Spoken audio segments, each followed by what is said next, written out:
स्वः तत्सवितुर्वरेण्यं भर्गो देवस्य धीमहि धियो यो नः प्रचोदयात्. Om Shanti Shanti Shanti.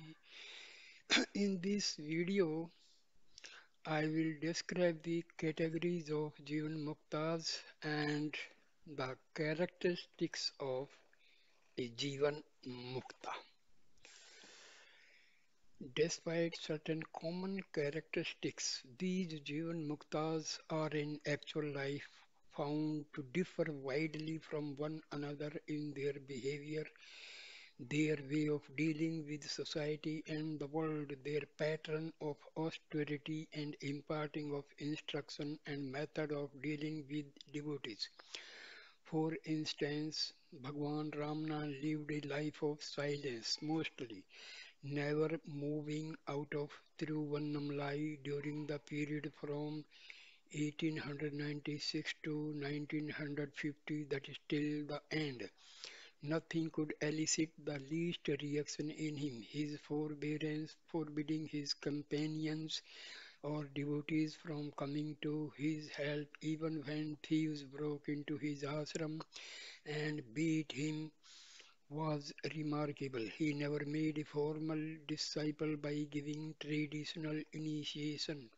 He lived as if the very supreme Brahma had descended on the earth as he is and lived among us.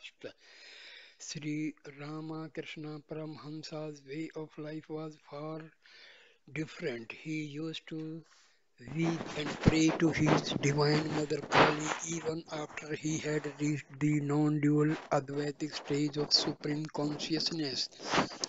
He used to go into nirvikalpa samadhi, that is, undifferentiated state of consciousness, even while hearing the names of the Divine Mother or some soul-stirring songs of devotion. He used to talk volubly to the visitors and devotees. He used to dance and sing ecstatically during holy celebrations. He used to weep before the Divine Mother, lamenting about the delay in the coming of his disciples to him. Sadasiva Brahmarendra of Nerur used to go about naked, not caring for anybody's frown or favor. He used to play with little children in the street and behaved like a madman. He was an erudite scholar and has written commentaries on the Yoga Sutras of Patanjali, also on Brahma Sutra. He has composed a number of songs containing both the devotion and knowledge jnana. Many a miracle has been attributed to him.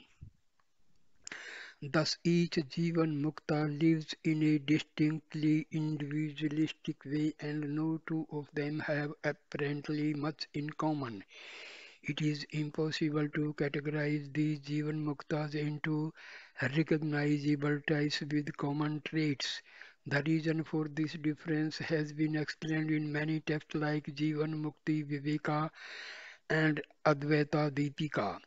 Scriptures like Akshopanishad, Mahaopanishad, and Annapurnopanishad and Yoga Vasishtha have defined 7 stages of yoga or levels of consciousness known as Jnana Bhumikas or Yoga Bhumikas. They are: first Bhumika, Subhecha, that is sprouting of spiritual longing. This is a aphorism in Mahopanishad. I will talk about the English translation of this shloka. With the knowledge that I am ignorant, the desire that arises to know the reality through scriptures and holy men established in spirituality by resorting to dispassion, that is indifference to all other worldly objects, is called subhecha. Gradually, his internal desires accumulated through past tendencies get subsided and he develops detachment. He is interested in good and meritorious deeds and desists from worldly interest. He is afraid of sinful thoughts and deeds and does not go after enjoyment. He talks sweetly, appropriate to the time and place, and is full of love. He serves all good and holy people by mind, words, and deeds. He tries to go through scriptural text. This is the first stage. Second, bhumika, vicharna, discrimination and contemplation. Seeking the company of good people and study of scriptures while practicing detachment from all worldly objects and adopting the good conduct as followed by spiritually advanced person is the second bhumika known as vicharana, discrimination and contemplation. As a result of practicing the first stage, one reaches the second stage, that is vicharana, by following the good code of conduct as prescribed in the scriptures and by engaging in contemplation and meditation. He hears the discourses by erudite and excellent scholars. As a result of such hearing, he is able to know the nature of the various categories of objects and is able to distinguish as to what is to be done and what is not to be done. He discards pride, ego, jealousy, greed, and delusion, just like a snake seeks of its slough. He develops a true understanding of even the secret teachings on account of his devotion to scriptures and good people. Third bhumika, asmar, asamsarga or tanumanasi, thinning of desires. This is in Mahaupanishad. W- When due to long practice in the first and second bhumikas, one's attraction to the objects of senses become thin. It is known as tanumanasi, thinning of mind.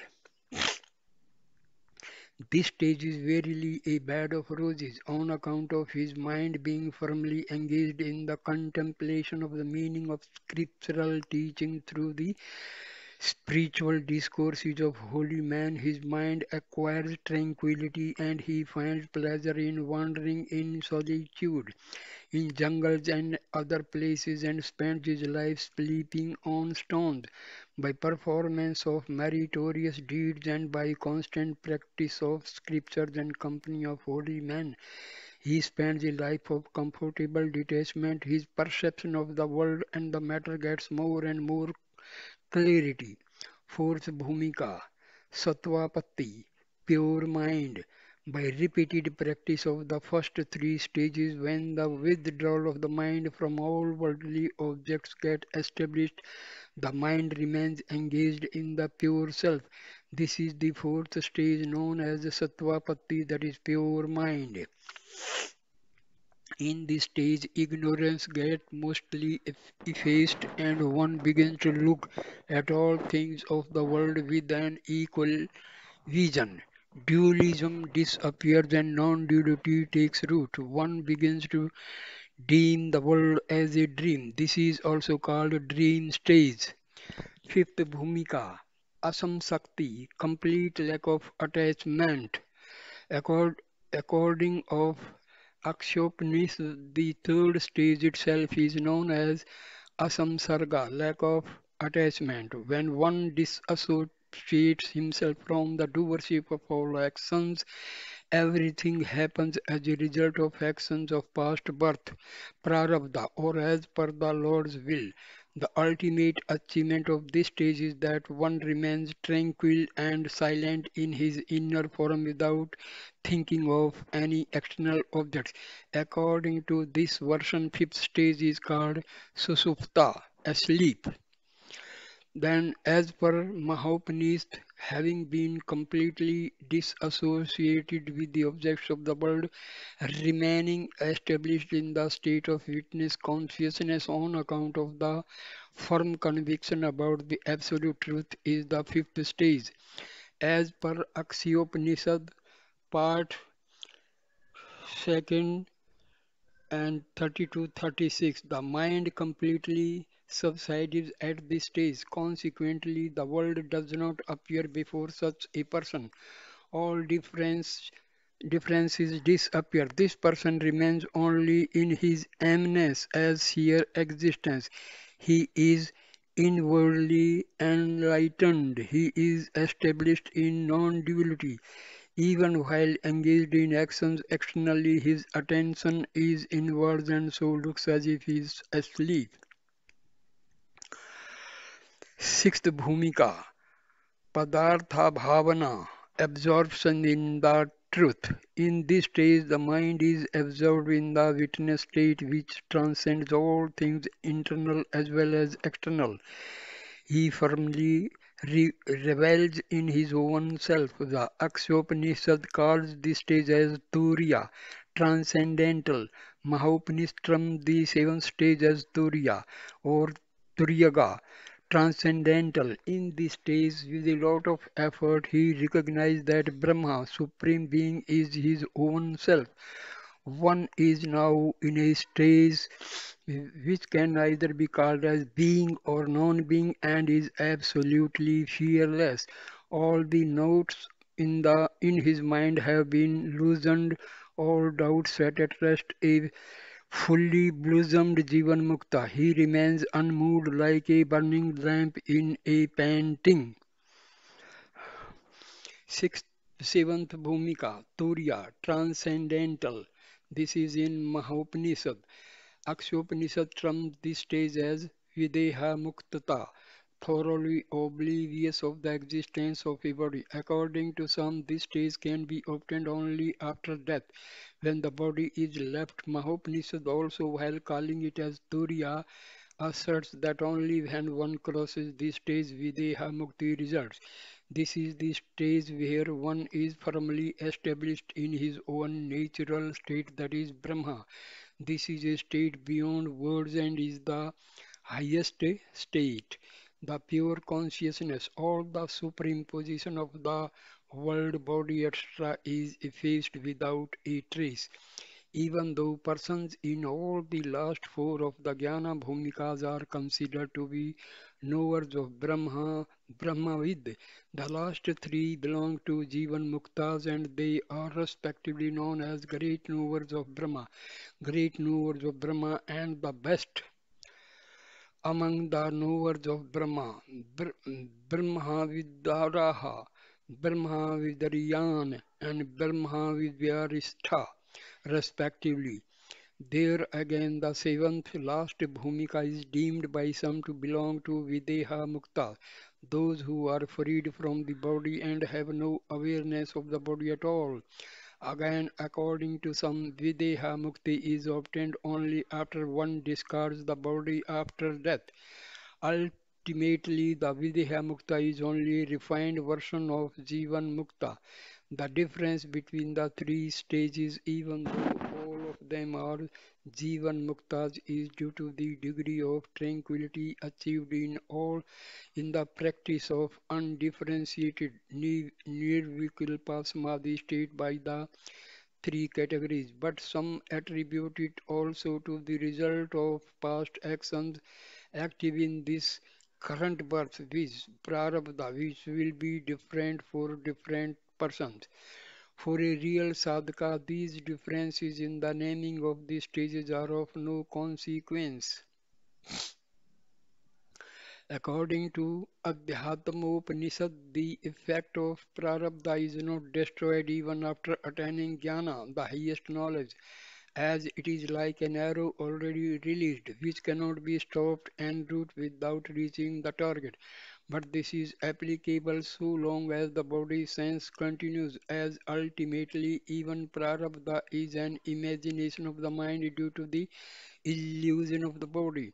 For whatever reason, we have to accept the fact that due to the will of God, substantial differences exist between one Jivan Mukta and another in their way of functioning in life, etc. In practice, one of the unfailing tests is recognizing a Jivan Mukta is that when any aspirant or seeker, sometimes even any common man, comes and sits by the side of a Jivan Mukta For some time he will find all agitations and worries in his mind disappearing automatically, and he continues to feel a sort of spiritual exhilaration, inner strength, and peace for a long time, sometimes for days, depending on his own stage of development. Even after he leaves the presence of the saint, one finds his spiritual battery fully charged, while endows him with a different outlook, enabling him to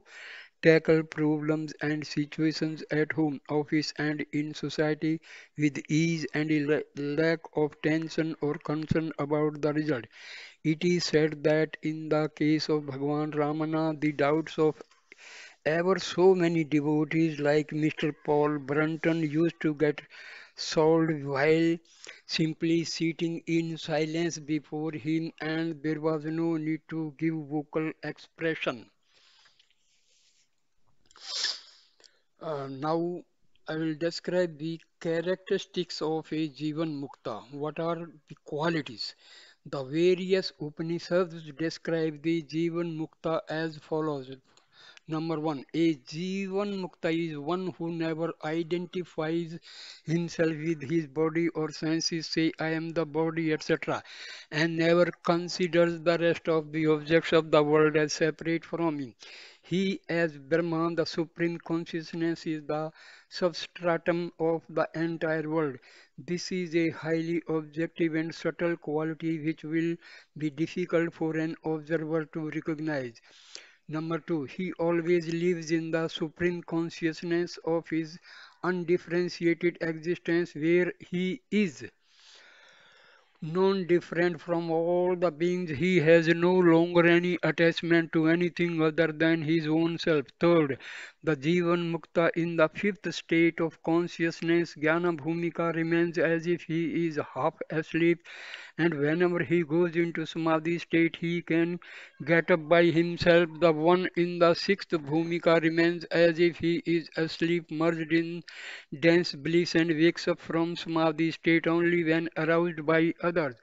The seventh state is the most wonderful and unique state, called also as Turyatita, beyond the transcendental, which is Brahma itself. It remains without any thought of being or non-being, ego or non-ego, as pure existence, only Laghu Yoga Vasishtha. It is impossible for the mind to conceive of it and for words to describe it. In my own personal opinion, in recent time till April 1950, Bhagwan Ramana was an example for that seventh state. The liberated one, when he moves with older and scholarly people, talks at their own level profoundly. While talking with children, he talks at their level, cutting jokes and making them laugh. When people in sorrow come to him, he is also full of sorrow in empathy with them. He is he is bereft of all desires and attachments, though externally he may show some specific preferences. I have seen devotees bringing some special sweets prepared at home for my Gurudeva, saying that the latter always liked them, who used to pronounce them as excellent even before he touched or tasted them. It is said that once Sri Ramakrishna Paramhansa asked one Mathur Babu to get him a silk shawl which he wore once, and soon enough threw it away in mud and trampled on it, saying, "What is there in this silk?" He never has a fifth. He never has a single doubt and never takes any decision like I will do this or that. He just floats as if asleep in the ocean of life, without choice, without preference, neither swimming nor against the current, accepting whatever comes, good or bad, favorable or unfavorable, without judging and without ego or pride, like a silent witness. This is the best of the means for attaining Jivan Mukti. If we function in this manner in practical life, whether in office or houses or society, no problem, no crisis, no any happiness will crop up. Sixth, he takes no interest in any of the objects of enjoyment. He has no taste for food. He eats bitter, salty, pungent, good or bad things with equal relish. Normally, people try to hide and fight against old age by dyeing their hair, wearing wigs, applying anti-wrinkle creams, etc. A Jivan Mukta faces old age, death, calamities, and pen, penury as pleasantly as he would become a kingdom offered to him. Mahopanishad, the entire 11th chapter of the 6th Amsa of Shivam Rahasyam, known more popularly as Ribhu Gita, containing the conversation between Ribhu and Nidga, deals with Jivan Muktas, their characteristics as de- delineated therein they are follows. A. A Jivanmukta never identifies himself with his body, senses, mind, etc. He has the firm conviction that the Supreme Being is verily himself and thus revels in supreme bliss. He is bereft of all ego, which is the cause of all misery, and lives only as the pure consciousness. B. A Jivan Mukta is one who is thoroughly aware that I have no guru or disciple apart from me. There is no transcendental knowledge apart from me. There is no sacred place of pilgrimage apart from me. There is no service to the Lord apart from me. There is no God apart from me. There is no japa, chanting of mantra or mantra sacred syllable of the Lord apart from me. There is no fire sacrifice, homa apart from me. Nor is there any night ignorance. All the world is in me, not apart. Thus the Jivan Mukta rests in his own self. See, I am in no delusion. I have no knowledge apart from me. I have no secrets to hide. I have no lineage. Kulam. I have lineage, that is kulam. I have nothing, I possess nothing. The one who contemplates thus is a jivan mukta. D. There is no question of any repeated spiritual practice or knowledge to be gained. There is no question of attaining any peace of mind nor of controlling the senses. E. The one who knows that I have nothing to be spoken to, not even a little, nor have anything to hear or contemplate in the least, is a Jivan Mukta. F. I am convinced thoroughly that I am the Supreme Being, Brahma. I am the Brahma and I am the Brahma and also I am the pure consciousness. I am the pure conscience. This is the state in which a Jivan Mukta always lives. The entire Ribhu Gita, including the chapter on Jivan Mukta, is meant for constant contemplation on Brahma and for catapulting the seeker into the contemplation that I am the Brahma, Aham Brahma Bhavana. Bhagavan Ramana told a least literate lady, Sampurnamma, even if you do not understand the meaning, it does not matter. A repeated recitation will bestow untold benefits. The purpose of the aforesaid description of a Jivan Mukta, which is neither easy of emulation nor so easily understandable, is to take us to higher stage of consciousness only by repeated recitation. Eighth, we all believe that every one of us is a distinctly different individual, and the mind is the source of this feeling of individuality, which is only a thought. Hence, the distinctions of I, mine, and you arise. This wrong division of the one consciousness, which is whole, total, and undivided, is all a thought arising from the mind, which we have been hypnotized into believing the one who is free from such thoughts of individuality is a Jivan Mukta. Ninth, all our actions in life are normally motivated by our nature made up of three modes, guna, sattva, rajas, and tamas. A Jivan Mukta is one whose functioning is spontaneous as he is bereft of the three modes natural to everyone. Tenth, he revels in his self alone and remains fully absorbed in the sweetness of the supreme knowledge of Brahma. So i- this video I stops here. Now in the next video I will describe how a Jivan Mukta carry on with his normal day-to-day life. So dear friends, please subscribe my channel, share, comment and like my video. Thank you. Namaskar, namaskar, namaskar.